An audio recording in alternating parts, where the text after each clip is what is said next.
Hey guys, it's Anna. I wanted to show you some stuff in the greenhouse, so let's go check it out.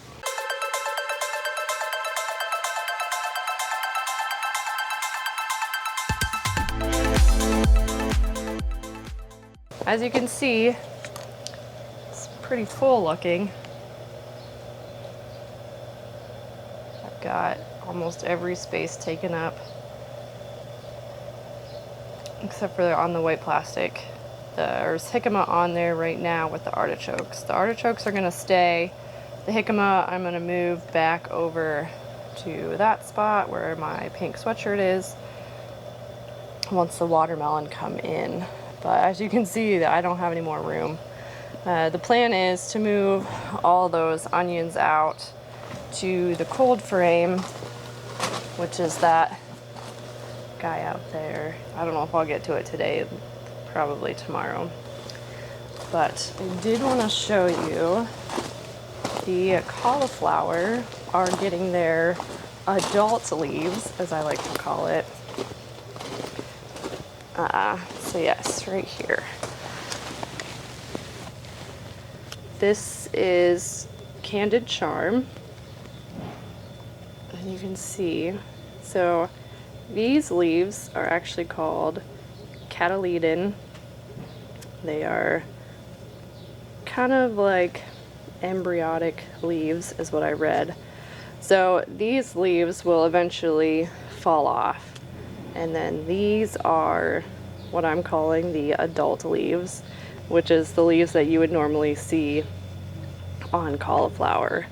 The graffiti are also coming along. The kale is kind of neat because you can see the curled ones. They're actually starting to curl on the sides. So this is Olden Boar, which is a green curled. You can see the edges of the leaf there. And then this is what the Russian looks like. So again, these leaves are going to fall off. And then these are what will mature into the Russian kale. And as you can see, there's a scallion in here. You'll see those everywhere. And then this is dinosaur, like this. You can see that will, it's pretty much what the dinosaur leaf looks like. It will just get much bigger. And as you saw here, there's 2 plants in this cell. I'm actually going to work on dividing these out because you can see there's these 2 cells are completely empty, and if nothing has come up by now, it's probably not going to. So I'm gonna transplant some of these into the other cells. And then there's like these tomatoes I just brought up this morning. They're a little bit stretched out. You can see how tall this guy is. I'm gonna push them back down in like I did with the artichokes, so that hopefully they'll survive, because once they stretch like that, they don't really like to grow very well. They'll most likely die. You can see this is called Miss America Mitsuna, and there's 1, 2, 3, 4, 5, 6, 7 plants in here. You can see this one has 2 and that one has 2, which I don't mind if there's 2, but I don't want 7 or 8. And I have a cauliflower that's got 8.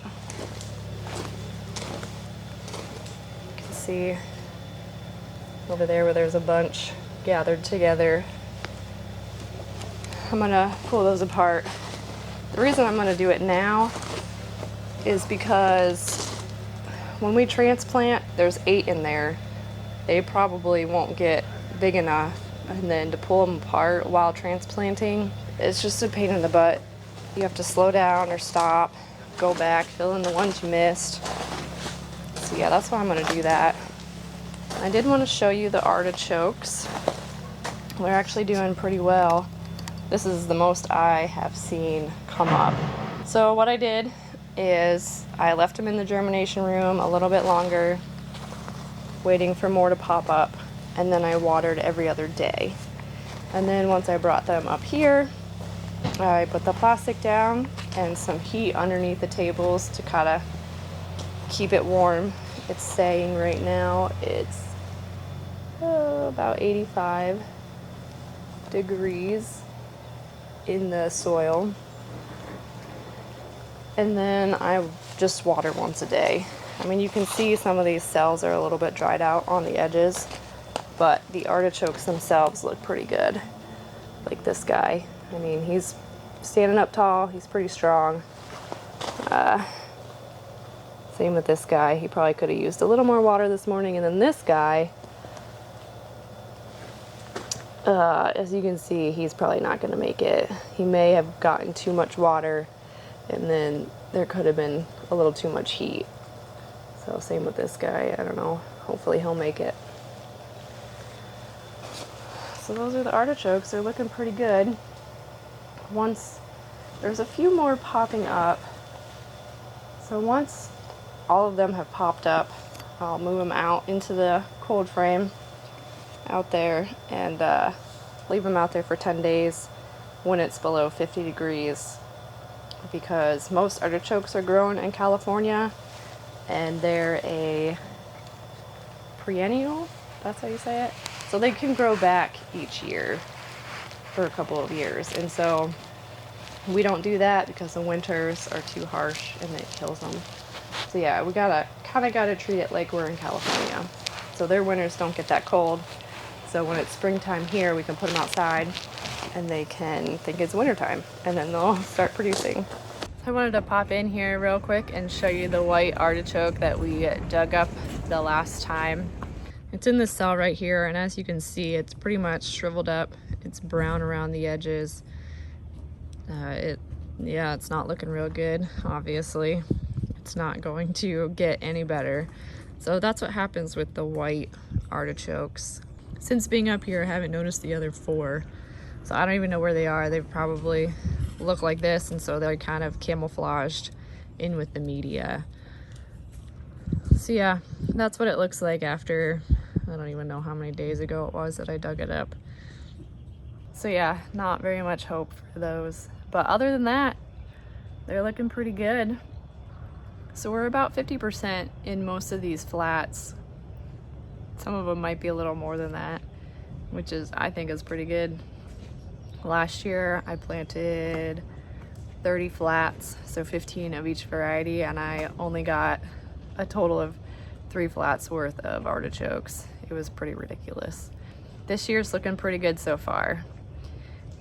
Now they just got to do their thing, and once they get transplanted out in the field, hopefully they do an excellent job producing artichokes so I can actually give them out this year.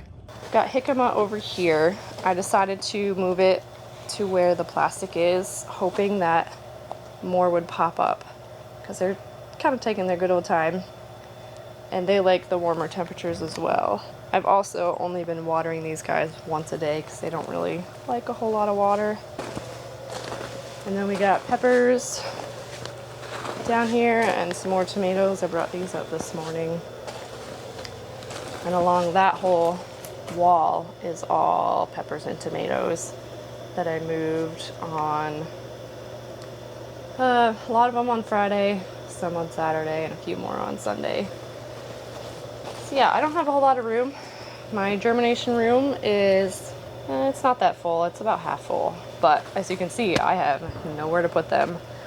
But once I get those, I'm going to move those onions out before the stuff in the germination room has to come in. So that hopefully is enough room. I could probably move the scallions out too, which are on the lower level next to the onions. And then we have all this rhubarb in here that we planted last year. And the plan was to sell them in the pots. And I think that's the plan still this year. But we were kind of surprised to see them pop back up. Just kind of cool. My efforts weren't wasted last year. But let's go transplant some of these young plants turning into adults into their own cells so they can grow even bigger. I got a bag of media here. We're probably going to need that. So I will grab one of those flats and bring it over here, and then I I will work on squishing some of these tomatoes down in so they can get a little bit stronger and not die on me. So we've got 1, 2, 3, 4, 5, 6, 7, 8 in this one little cell. And we've got 1, 2, 3, 4, 5, 6, 7, 8. We've got more than 8 cells that have absolutely nothing in them. So I'm gonna dig these guys out with my spoon, and I'll show you that one of these is tiny. Come on. Doesn't want to come out. It is really warm in here. It says it's 84 inside the greenhouse, and it is only 57 degrees outside. All right. So this guy, number 8, you can see is pretty small. I don't know if he'll make it, but we will put him right next to this other little guy. I had to break some of his roots off, so we'll see what happens. And then I'm gonna grab some media, just fill it in there.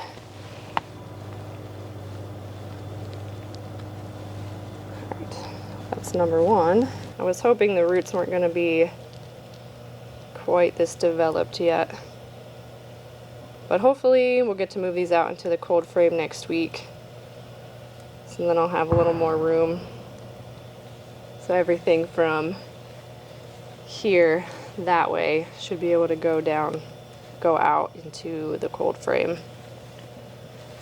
Gosh, these guys don't want to come apart. These are graffiti cauliflower, which are purple. They're the prettiest cauliflower I've ever seen. And they taste pretty good too. Ooh, I almost got this one.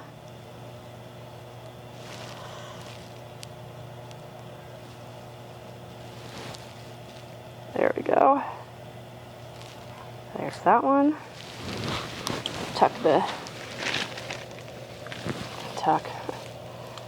Push the dirt in, pack it in around it. It's like trying to untangle hair. You got really tangly hair. Stick this guy over here. Now that he's got all the roots. We want to make sure we cover those roots up real good.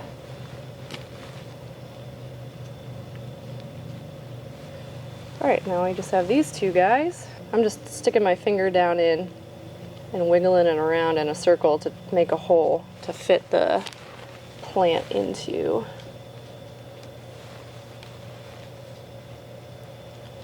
Alright, and we can stick this guy back in this hole. Put some more media down in there.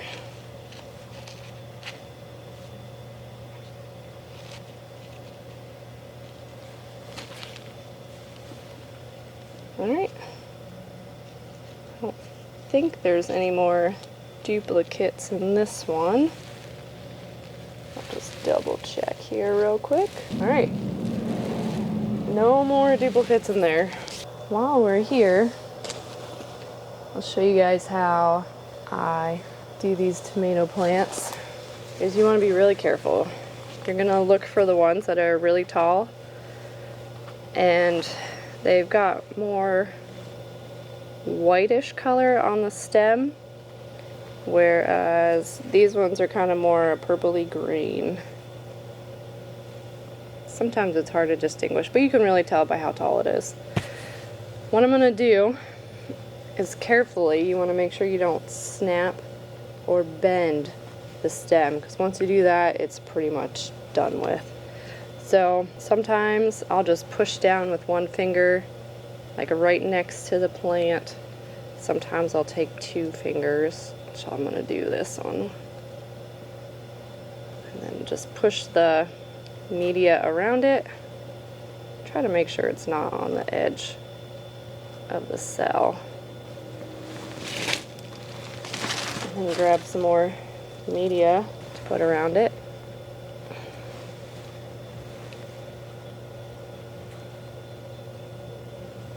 because when they stretch like that, they're more likely to get burnt up in this part of the stem. That can even happen by watering them too much. It can drown them, and then with if there's any water, moisture, and the heat from the sun, it just boils the stem, and it's less likely to do that when it's not stretched.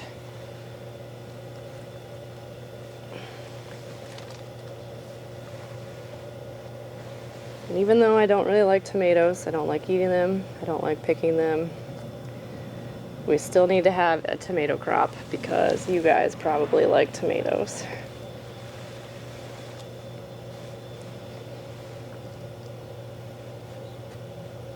I got this section done here, and I noticed the onions that are growing in the rocks are right over here. So I thought I would move those, see if I can transplant them in with the other onions over there. Even though I don't know what variety they are, I figured it probably doesn't really matter.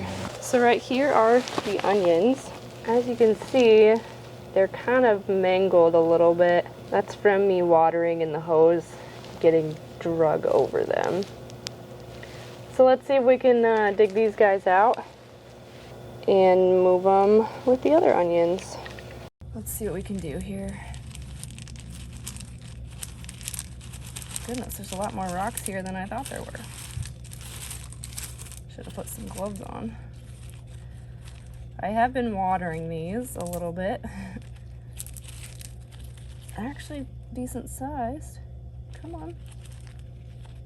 Oops. We're so close. Come on. Get some more of these rocks out of the way. Gosh dang it.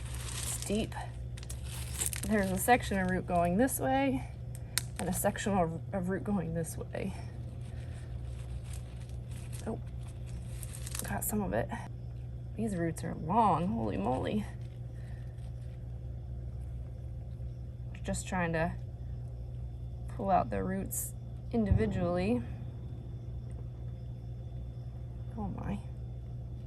Ah, broke that one. But that's okay, that's why there's lots of roots. So if one gets broken, it will still grow. Jeez. Almost got it. There we go. Jeez, look at how long those roots are. It's like 5 or 6 inches. So there's one. Let's see if we can get this other guy out. Put the rocks back.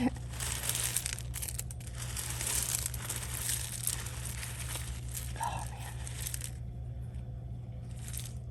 Their roots are nice and thick too.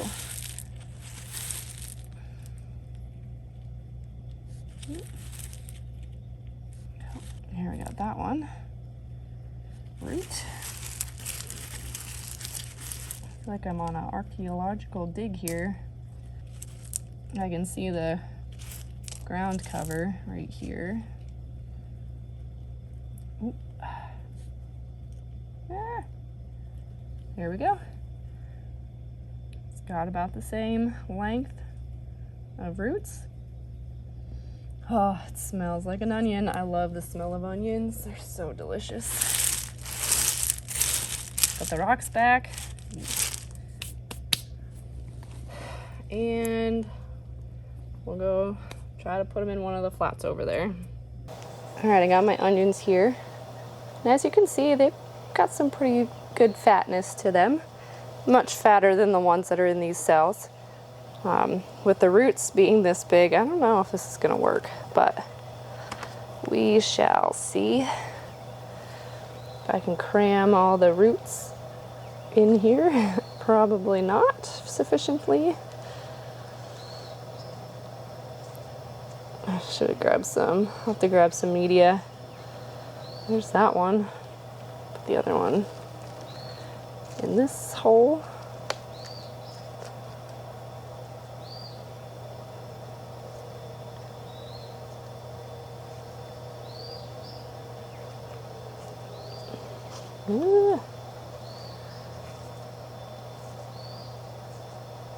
We want to make sure the roots stay in the cell and don't go over into the next one, because then when we transplant, it will pull both cells out,